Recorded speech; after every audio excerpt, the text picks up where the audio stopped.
Alrighty.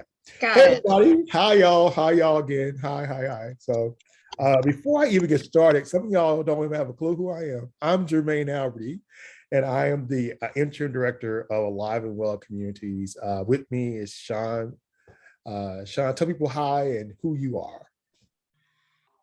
Good morning, everyone. My name is Sean Marz, and I serve as the Director of Training and Technical Assistance with Alive and Well Communities. Perfect. So we are your facilitators, your speakers on this morning, and you'll learn more about us in our bios. And we're just grateful for this learning experience opportunity again. I've asked all of those who are with us to, in the chat feed, to think about one word that makes you happy, sad, or mad. And we have some things coming in. One of the things that I mentioned, what makes me mad, is injustice. But in the chat feed, I see that, for instance, when people minimize the trauma or experiences of others, helping people through my work makes me happy, someone said. Relationships makes another person happy. Someone else, their dogs, unconditional love makes them happy. Running makes another person happy. Morning walks make them happy. I love what this person said because my granddaughter has changed my whole life. She turned to a year, I'm counting months still, a year and 6 months, right? So she makes me really happy. So someone's grandson makes them happy. Yelling makes another person mad. And what makes another person sad is people hurting children. With regards to sad, people who give up, mad, people who take advantage of others, dishonesty, inflated ego. These are things that make other people mad. Music makes someone happy, but sad, mad, harming others. Working in the yard makes another person happy. And I'm reading these all out loud. You know, family makes somebody happy, but death equals sadness. And so what's really important is that on this journey of recognizing trauma and those things that traumatize us is first as acknowledging our feelings. Because what we do so many times is we bottle up our feelings and we don't make those things known. And the only way another person can help you is for us to be able to know that you need help. I never assumed that person needs help. I was at a restaurant. There was a lady who was blind. She dropped something. Immediately, I thought, I need to go help her. This woman scooted back in her chair. She used her cane, identified where it was, bent down, picked it up, got back in her chair, and finished her drink. I was like, well, look at that. She didn't need my help. She was able to help. And so had she needed my help and was struggling, I would have gladly came and said, can I assist you? But sometimes people want to be those free agents and be able to manage things on their own. But one thing we know is that the way oftentimes, and the best way to know if somebody needs help is to simply ask them. So, so looking at these words to me really show me that, one, many of you are in touch with your feelings, and that's a great thing. So we're going to talk about vicarious secondary trauma in response to the violence that we're seeing in the US, as well as we're going to provide some tips for early intervention methods and how to assist persons experiencing post-traumatic stress. So we're going to discuss those in about 4 tips. So this won't be a very clinical learning experience, although Sean has plenty of clinical experience, and I was on a presentation with him, and I felt like I was in a fantastic therapy session. By the way, if you don't have a therapist, somebody to talk to, it is a great thing. I do. So here's Sean. So as you can see, Sean has been alive and well since 2016 and has over 15 years of experience in the nonprofit sector, ranging from health education to community mental health. In each of those roles, Sean has worked to advance trauma-informed practices. Sean also served on the Missouri State Trauma Roundtable, where he helped to craft the Missouri model. Many of you have heard of this model, which is a developmental framework for trauma-informed. And in his work with Alive and Well, Sean provides training and technical assistance to organizations across sectors based on the Missouri model here. Yours truly, me, I currently serve as the interim director at Alive and Well, as well as ED of Pathways to Promise, owner, consultant of Salt Initiative, and have written a book also. And I am a native of Kansas City.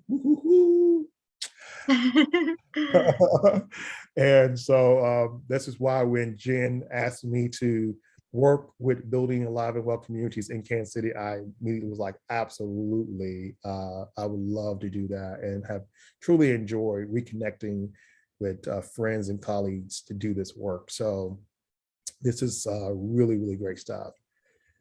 PTS is a term you will hear to describe PTSD in some circles, because the word disorder is stigmatizing. And so a lot of folks experience post-traumatic stress, but they feel as if when you say disorder, now I'm stigmatized, now I'm labeled. So in our military community, you'll often see things like PTS and without a D. And so I think it's really important that we recognize that, yes, we all can experience post-traumatic stress, and early intervention can help us avoid it becoming disorder. And so that's why it's important to have these discussions to reduce that stigma, but also to help persons who are experiencing PTSD or suffering PTSD, and to ensure persons have proper care. So this is why us taking a moment this month to recognize PTSD is so very important. And the other reason why it's so important is because it impacts all of us. So the National Center for PTSD stated that 6 out of 10 men and 5 out of every 10 women will experience at least one trauma in their life, and 7 or 8 out of every 100 people will have PTSD at some point in their life. So what that means is about 8 million adults may experience PTSD during any given year. And that's a significant amount of people in our society that could use us to just give a little empathy and say, listen, I may not understand exactly what you're going through, but I'm here for you. So those are some facts. And when we talk about PTSD, there's no need for us to be ashamed when we have had a life experience that we just cannot shake. We just can't get rid of those emotions. We just are feeling as if somehow our life has been turned upside down. It's okay not to be okay. And we need to embrace that. We need to embrace it. Mm-hmm. And so with that being said, what we know in our community is that there are layers of trauma. There's individual trauma, there's community trauma, there's historical trauma, there's systematic oppression that has brought about trauma. And so what we've experienced by way of these mass shootings is a lot of community trauma, even individual trauma, but for many in the Brown community, historical trauma has been raised. And it's important to note that when people of color are targeted, it raises up in us our own history of what that means to be thought less of and life not be valued. And so it's important to have this conversation because it's not only impactful for persons of color, but impactful for everybody who continues to see over and over and over again this violence and all these other things that are impacting us. And I am a mental health educator. I've been doing mental health first aid for the past 14 years that it's been existed in the US. And so I'm able to provide mental health education, but I always love leaning on my sisters and my brothers who have the expertise and who are the clinicians. And that's where Sean comes in, because that's his background. And so Sean is going to give us some understanding of PTSD with that clinical lens, but I've heard Sean teach, and it's so simple. So get ready for what I like to call the KISS method, which is keeping it short and simple. Keeping it short and simple, because That's what we all need, just a little kiss of education, just a little kiss. So Sean, I will control the slide deck. You tell me what to do, what to go, and we'll go from there. Thanks so much, Jermaine. And once again, good morning, everyone. It's so wonderful to get to be in space with you and talking about such an important topic during this time. Let's go ahead and look at the next slide, Jermaine.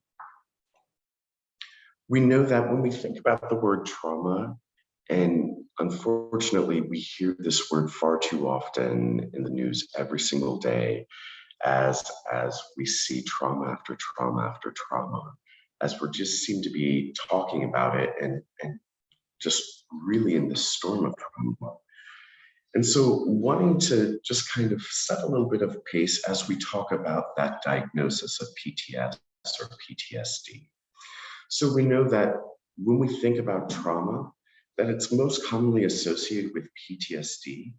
But what we too often see is that obvious symptoms are clinically addressed, or maybe the true etiology isn't addressed, that what may be on the surface is a substance use disorder, agoraphobia, some type of anxiety disorder, eating disorders, even behavioral and impulse control concerns.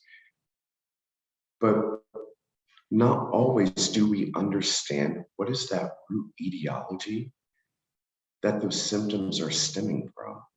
And so really needing to be sure we understand what that root cause is, because we know that trauma can too often be that root cause.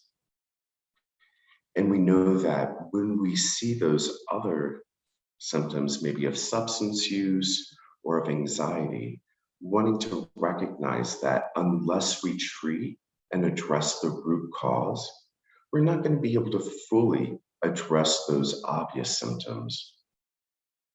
Can we go ahead and look at the next slide, please, Jermaine? So with the revision from the DSM-4 text revised to the DSM-5, we now have trauma and stress-related disorders. And as many of you know, the new DSM has been released. We have now the DSM-5 text revised. But the DSM-5 itself was really revolutionary to pull trauma out and make it its own category, and wanting to recognize that it's placed by depressive disorders and anxiety disorders, even dissociative and somatic disorders, recognizing the interconnectedness of all of these. Now, if we look at criterion A for PTSD, and if we can look at the next slide, please, Jermaine.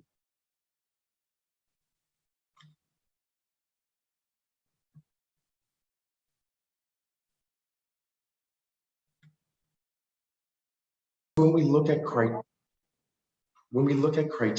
A for PTSD from the DSM-5, we see that it's exposure to actual or threatened death, serious injury, or sexual violence in one or more of the following ways: directly experiencing the traumatic event, witnessing it in person as the trauma occurs to others, learning that the traumatic event occurred to a close friend or family member. So wanting to recognize that trauma is so incredibly powerful, we don't have to just experience it ourselves for it to have this profound impact on us. Now, you may have noticed that I left out the last point here. And I did that with intentionality. Let's take a look at that now, though. Experiencing repeated or extreme exposure to adverse details of the traumatic event. Now, this was really inserted into the DSM-5 to talk about first responders, naming paramedics, firefighters, police officers. But we know that too many of you all in this room right now are first responders yourself. And this is really designed to talk about what we often refer to as vicarious trauma, bystander trauma, secondary trauma, or even vicarious traumatic stress. We have many different words to talk about this, but what we want to understand is that trauma is so incredibly powerful that just by continuously being exposed, maybe through my profession, that my brain and body doesn't decipher whether it actually happened to me or whether there's a secondary impact. The results are the same exact. And wanting to recognize that that vicarious and secondary trauma can develop also into PTS or PTSD. Now, I also want to say a little bit about that kind of translation from language of PTSD to PTS, wanting to recognize that for many other diagnoses, there may be some sort of organic or biological etiology to it. But recognizing that with trauma, with PTS, that it's about what happened to you, which is also why there's been this large advocating to remove the D and understand that it's about that experience of what happened to you. Now, I also want to highlight that as we're talking about trauma, just because someone's trauma may not reach that clinical level for a need to intervene on, doesn't mean that that trauma hasn't been incredibly powerful and impactful, that it hasn't impacted our brains, our bodies, the way we interact with the world all around us. And so wanting to recognize that even though we want to honor PTSD this month, recognizing that even if we don't meet that criteria, it doesn't mean that we've experienced, whether direct or. So with that, Jermine, I'm going to stop sharing and I'm going to turn it right back over to you.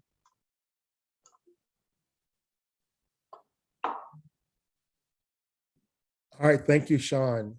Does anyone have any questions of Sean before we go into a little bit more discussion here? Does anybody have any questions of Sean?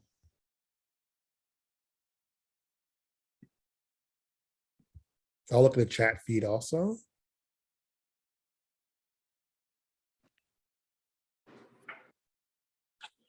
I have a question. I'm not sure how to raise my hand. Okay. Go ahead. Yeah. My question is, not everyone is going to think about what happened to them and say, this is what traumatized me. But we see that they're going to be having trauma symptoms. So as people who are going to kind of interact with those who may have PTS, what signs should we be looking for? Because I don't think we're going to always have someone present saying, hey, I've been traumatized, I need help. So what signs can we be looking for so that we know that we are likely dealing with PTS? Jermine, I know you're going to talk about this shortly, so I don't want to. Oh, jump in there, absolutely. So, you know, as Alive and Well, one of the things we talk about is always changing that question from what's wrong with you to what happened to you, and understanding even what's happening in this moment that you're showing up like you're showing. But when we think about PTS, we typically think about 4 categories of symptoms. But what we also want to understand is that even in the DSM, we have to understand that there's also biases, even in our clinical diagnostic criteria. That we see that it doesn't always take into consideration gendered aspects, as well as some cultural and racial aspects. And so we try to move away from just looking at kind of those standard symptoms and saying that you have to meet classically what we call PTS, because we know those symptoms can vary in many, many different ways. But typically, when we look at PTS, we look at a classification of a few common types of symptoms. So we look at those intrusive symptoms, which we think about as nightmares, flashbacks, sometimes may look as dissociation. Then we look at those avoidance symptoms. So this can also be where we look at things like, just trying to avoid things I love, certain situations, certain places, certain times of the year. And then we look at also these negative, what we call negative alterations in cognition and mood, which is really where we see that those features of like the negative mood, the feeling sad, isolated, the low energy, and then also seeing what we call either arousal or reactivity, where we can see irritability and aggression that doesn't look like it's fitting the situation, where we can see really high risk-taking behavior or constant hypervigilance that may show up and even look sometimes like paranoia, as well as difficulty concentrating or sleeping. And we know that when those symptoms persist for more than 30 days, that we can then start to see a diagnosis of PTS being possible. But typically in the short term, after some sort of traumatic event that happens, we may see an acute stress diagnosis as a result of this huge stressor that we just endured, that trauma that we just endured. Did I answer your question? Yes, absolutely. Thank you so much. And I appreciate the correction on if I asked what's wrong. That was a really, really good word that I have got to assimilate. So thank you so much. What has happened? Got it. Yeah. Sean, can I share a quick story? Please. Okay. I'm Teresa Cummings. I work for the Community Mental Health Fund, and we fund mental health care here in Jackson County, Missouri for the uninsured. Have a website of who we fund and all of those types of things. We don't provide direct care, but we often get calls from the community looking for services. A couple weeks ago, a gentleman called me or called the office and said his doctor told him he needed to find some mental health counseling. And so I just was inquiring what had happened and stuff like that. Well, come to find out, just 2 days before he called, he's a mailman, and someone pulled a gun out on him while on his route. And so since that event, this was just 2 days later, he went to his doctor because he thought he was having a heart attack. His doctor did not even mention, I don't even know if his doctor asked or if he shared with his doctor what had happened, but I had asked him, I said, well, can you share with me what's happened that may have prompted what you were feeling? And he shared with me. And then I said, okay, you've just experienced a traumatic event and you could possibly be experiencing an anxiety attack as a result of what's going on. And when I described kind of what was happening in his brain and all of those types of things, it all made so much sense to him. And he was so grateful and said, thank you for acknowledging that I experienced trauma, because I didn't know what to call it. I didn't know what it was. I'm in this neighborhood all the time. I'm from this neighborhood. Things happen like this to people. But it happened to him. And it was just really interesting because his doctor didn't say anything about anxiety, didn't say anything about trauma, told him to find mental health help, and didn't even bother to assist him with accessing his insurance and getting mental health care.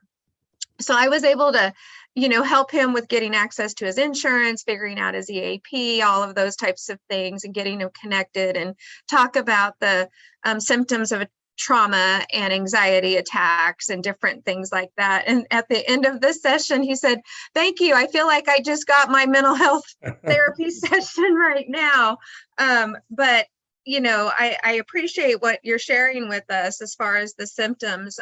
For this gentleman, he hadn't met that 30-day threshold that and I'm not a clinician, so I could not diagnose him with anything, but I'm knowledgeable enough through my experience and teaching mental health first aid and all of those types of things, just to provide that brief education to this person that gave him a framework by which he knew what he was experiencing and that he was comfortable with getting help and assistance and different things like that. So I just wanted to share, that's just an example of not even our healthcare system acknowledged that for this man. So being able to know about these things and steering people in a direction is very helpful.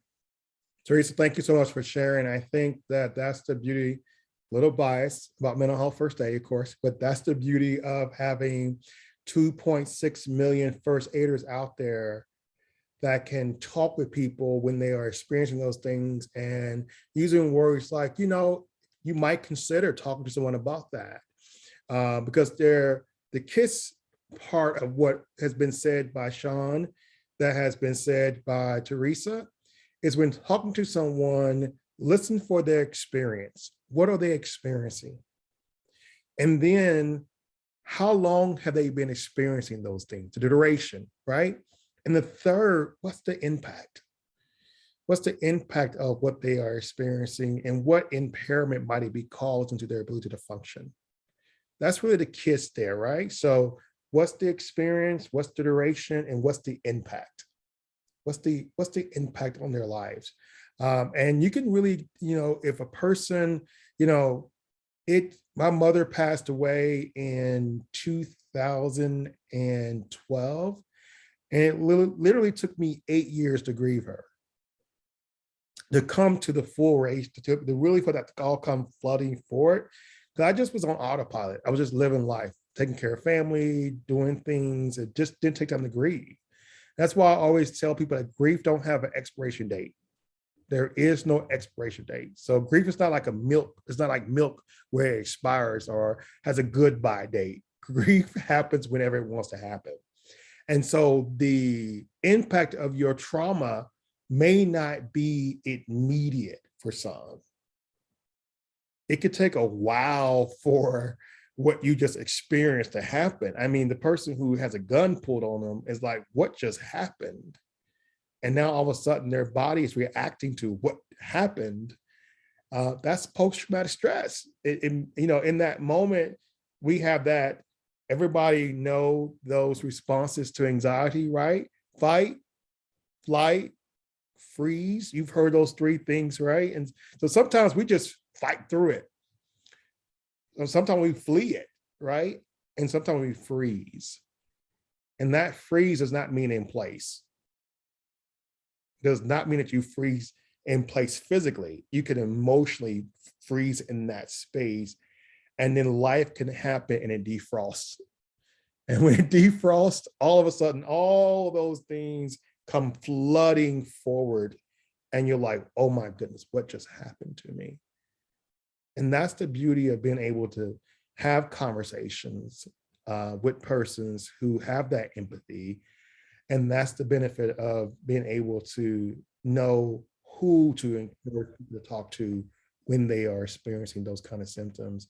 And so it all begins with awareness. It all begins with awareness, creating awareness and then acceptance. And those two things are what affect change. So this is what these learning experiences are all about. It's about creating awareness. And then folks begin to accept that, you know what, maybe this is not just in my head. Maybe there is more to this. Maybe I should get help. And that's when change can happen. And so we want to continue to offer these learning experiences as opportunities to create awareness as well as to effect change. And we want to keep culture through that lens, right? Cultural considerations always need to be the lens that we see these things through, because there is no cookie cutter plan that we could just throw out there and go, oh, it's ABC that makes it work. No, there are so many cultural considerations, so much cultural humility that we are to exist as clinicians. Cultural humility is very important as clinicians. And I think that's what part of the CC work that we're doing at Live and Well is going to be about, is looking at cultural humility, cultural considerations, all those different elements there to ensure that trauma-informed care is culturally aware care. In the chat feed, I got a note regarding some of the criterion that Sean was sharing, and that criterion fell in the A category of criteria, and that there are other things that are part of that experience, like racism or other things that should be part of that criterion. And also that it's really important to validate people's trauma, and also that there are other things that really can lead, very real things that can lead to PTS or PTSD. I wanted to share that comment there. And my mental health first aid spidey senses was like, wherever criterion that clinicians are using an assessment to assess things, if that culture humility is the lens in which we see things, and we really ask people what they are experiencing versus assuming what they are experiencing, which is why I don't like checklists.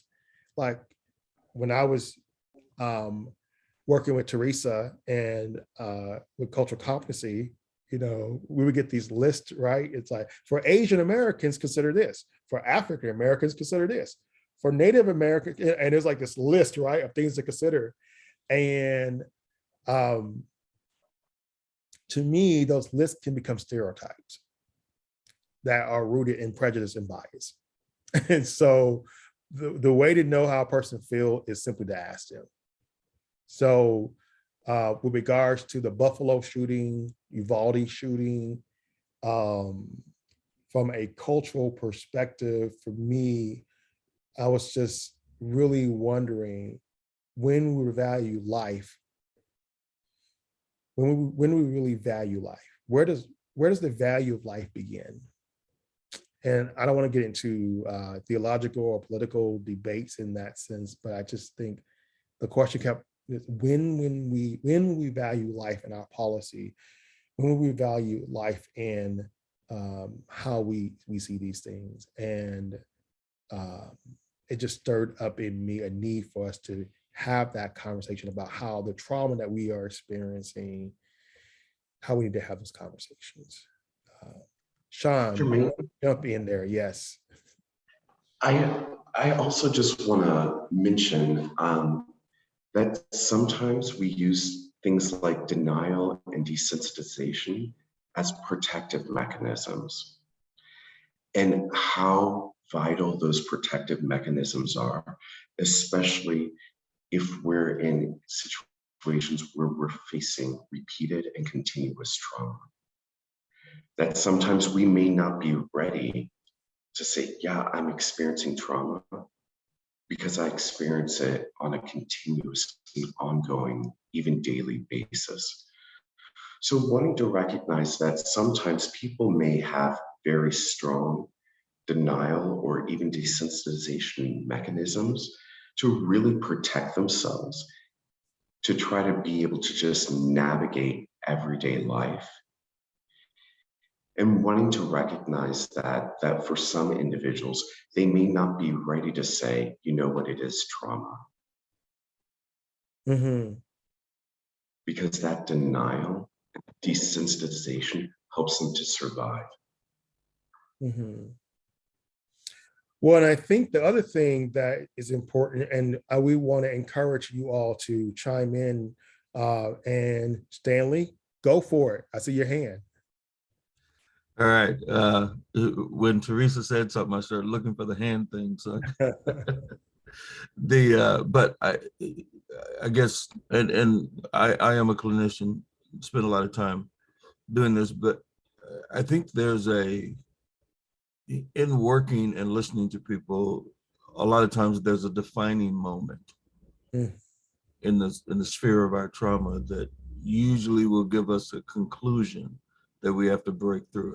I'll give you an example in my own life. So we grew up, my stepdad was pretty abusive, and it was sinister abuse. It wasn't like angry abuse. There's a difference. Angry abuse, you can kind of predict and see it coming. Sinister abuse is he thought of something to do to torture us and did it. So so we went through some things, and then I remember distinctly at about 9 years old, the day I decided my mom would not protect us. It was after an event taking place, and then we came home, and she was sitting in his lap, and they were kind of giggling and laughing. In my mind, I thought, okay, as the oldest son, the oldest boy, I need to protect my siblings. And I wasn't mad or anything. I had just come to a conclusion that I can never expect her protection again, because for me, I kept expecting her protection. And it hurt more to expect it and not get it than it did to not expect it and then not get it. So in America, there's a lot of time when you see things happen like the Boston issue or the George Floyd, those kind of things, then you do come to the conclusion that I will never be equal. Like, America has worked too hard from its inception to keep me from being equal. And in my lifetime, it just won't happen. And so at that particular point, you start experiencing those things in a much more passive way. And it's very, very difficult to heal from that. And so while there's the clear trauma, when you come to me and say, well, what happened that gave you, that brought this experience into your life? Addressing that, the awareness is one thing, but when you've accepted that I will always be treated this way, then it's a different experience of trauma that continues on. Yeah. I just wanted to say that as a part of the discussion that's taking place. Wow, Stanley, first, thanks for sharing. Yeah. So speaking of secondary trauma, right? As you're sharing your story, it reminded me of my childhood and what I experienced as a child, and kind of my thoughts around those kind of pieces. And I was just in that moment going, yeah, I remember living that horror and that fear. And when does that become where you take action and it starts shaping how you view life? Yeah, thank you so much for sharing. And I think that, I'm an optimist in many ways, and then I can be pessimistic about some things and live in the lane of both, right? And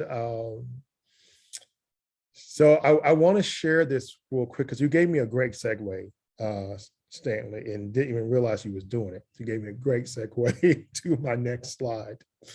And I was reading an article in the LA Times, and they interviewed these different clinicians, in particular Amanda Seon Walker, who's a clinical psychologist and president of the Southern California chapter of Association of Black Psychologists, said, symptoms are your body's way of communicating that there is an issue happening.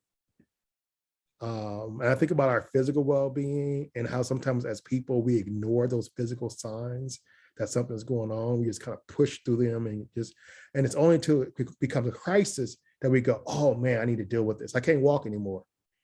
You had a limp and you went from limping to not, I can't walk anymore. Early intervention would have said, when you start experiencing a limp, go see somebody. Some of us are so programmed, we are not going to go see anybody until we can't walk anymore. And so it's really important in regards to symptoms to have that early intervention, intervene early, with the hopes of having a more better outcome if we intervene early. And so this question was asked by the interviewer, and that question was, when the victims of mass shootings come from your community, race, or cultural background, how does this add another layer of trauma? And Seon Walker responded, if it's specific to someone that looks like me, then what does that mean about me? What are those people saying about people who look like me? Are we somehow not as great? Are we somehow expendable? are our lives not worth as much if we were targeted to be killed like that? And I just thought about, those questions that she was posing are questions that people of color, people who see themselves continually being targeted, Asian Americans, specifically just been targeted over and over again through violent acts, the trauma and the layers of trauma that must cause for individuals. And our need as society, our need as helpers, our need as organizations to ensure that we are equipping ourselves to be able to provide that care and support needed for individuals who are experiencing these layers of trauma over and over again. I like that onion that has all those different layers, and often when you peel back those layers of the onion, that's when the tears begin. And so she said trauma in general has to do with when it overwhelms our ability to address something, and really not only our ability to address something, but even overwhelms oftentimes our own coping skills that we've developed.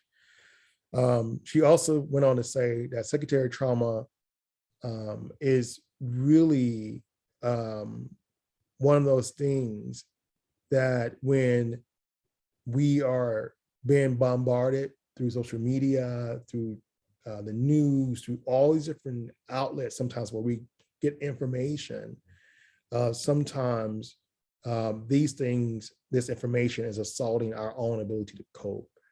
And so lastly, she stated that sometimes people have to get aware of what's going on for them and what's going on in their own body in response to what they are consuming. And so I think that I've even made a decision that I was like, I'm going to actually turn off my notifications.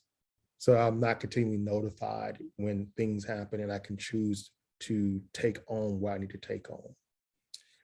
I know that we have 10 minutes left. I want to recognize that. And I want to just hit these 4 tips real quick. And then I want to spend a few minutes for a Q&A. And then I'll be sending you all an evaluation today to get your feedback on this experience. I'm also going to be putting in the chat feed a registration link for our upcoming learning experience in July. But 4 tips here I think are really important is, one, for us to identify people, whether they are family, whether they are friends, that we can lean on when we are experiencing traumatic stress. The other tip is to face our feelings. And so to really understand that it is typical, normal to want to avoid thinking about traumatic experiences. And the third thing is to also prioritize self-care. Whatever we do that makes us feel well, we should prioritize those things. But the fourth one is, I think, one of the most important ones, and that is be patient with ourselves. I think sometimes we try to rush ourselves to heal from things before we're ready or even able to heal from some things. And so patience is really important in regards to dealing with traumatic experiences. It may not be overnight that you feel like yourself. And here's the truth. After some experiences, you may never feel like you once felt before you had that experience. Because when you feel as if you are no longer safe, then it causes you to, when you leave the house, take certain precautions. And so it means the life you once had before your experience may never return back to what it was. And so you have to practice patience with yourself to be able to live in that new reality, what may have become your new normal because of what you have experienced. So please be patient with yourself, and please talk to somebody about it. And if it's not a clinician first, that's fine. Just talk to someone about it. and then seek that professional help that you may need. So with regards to the slide deck, I'm happy to send this slide deck along with the link that I'll send you for the evaluation. So yeah, happy to send that along. You know, Jermaine, with the experience that the mailman had when he called me, and just giving him tips on breathing and ways to reduce his anxiety, because apparently he was still on his route. So I suggested that maybe he asked for a temporary assignment to a different route for a little while, because that route was probably a trigger for him, and just recognizing those triggers and, you know, the deep breathing and things like that. And I went out on a limb here. I really did. And I was talking to him just about his own healing and recovery from this experience, his brain and everything like that. But then I said, you know, there's come a point in time where, you know, your heart needs to be healed as well. And I said, I don't know, you know, what you believe in as far as a higher power or a creator, you know, but prayer, if you believe in prayer, could potentially help, if anything, helping to heal your heart. And I said, I know I went out on a limb, but I just felt compelled to say this to him. I was like, praying for the individual that did this to you, because something's happened in this person's life as well to cause him to respond to his life in this way. And the mailman was like, whoa, that's deep. And he just said, thank you. I would not have thought about that in that way, because right now I'm fearful and angry. And I was like, and you have every right to be, but I'm just putting that out there as a suggestion. I'm not saying, you know, forgiveness or whatever, but this individual needs prayer to change his life as well, and hopefully not do this to somebody else. And he was thankful. And, you know, like I said, I went out on a limb by saying that, because you never know where people's position is in that. But sometimes, I don't know, something compels you to say something. And luckily it was the right thing to say for him, and he was receptive. And I just want to throw that out there. So you, Teresa, let me just share. I love great transition moments. So let me just say this. There are two words that can identify if you are given advice or information. You ready? So the word should is often advice. You should pray about that. You should forgive the person. That's all advice. That's all advice. And sometimes people don't want your advice. But another word that is linked to information is the word could. And so the moment I say, well, you could pray about that, you could forgive the person, you could see a therapist, you could go jogging, those are all options. And that's all information. And that's all things a person could do. And then the person doesn't feel like you're telling them what to do. And yeah, so I was very conscientious about that. Yes. And saying could and consider prayer. Yes. So if we are telling people what people could do or consider doing, then we are empowering them to make a decision, empowering them to make a choice, and it's theirs. And if it succeeds, they can take the credit and go, yep, I did that and it worked. But if they do it and it doesn't, and you said what they should do, they'll be like, yep, I shouldn't listen to that person because they told me to do this. So, you know, I really believe that sometimes the choices that we have in front of us, while they could be very difficult at times, can also be quite simple. And extending yourself to another person to listen is a simple thing we can do. But I do want to encourage all of us to just take care of ourselves and understand that in the fields that we all work in, oftentimes, we can be toxic dumps, and people can dump all their toxic things on us, and we have to learn how to make sure we're able to detox. And that can be really hard. And so everybody take care of yourself, be aware of the trauma that's around you. I have been saying for some time now that I think trauma is a germ, is everywhere, and you never know when you're going to walk into it. And so when you experience trauma, you don't know where it came from sometimes, and sometimes you do. And you will begin to experience symptoms. And so just last week, I was dealing with some sickness, and I was like, what is this? Is it flu? Is it COVID? Is it cold? And so we start doing things to try to medicate, to deal with those different things. And I took 3 tests, and they all came back negative for COVID. So I was grateful for that. So when you start experiencing symptoms, don't just like not act on it. Talk about those symptoms to somebody, get a proper treatment strategy, and then live your best life. All right, y'all. 2 minutes left on the clock. Wonderful learning experience. Thank you for joining us. I did put in the chat feed a link to our July learning experience, so we hope to see you there. And have a wonderful day. Thank you so much. This was a great way to start the day. All right. Appreciate everyone. See you all. Take care.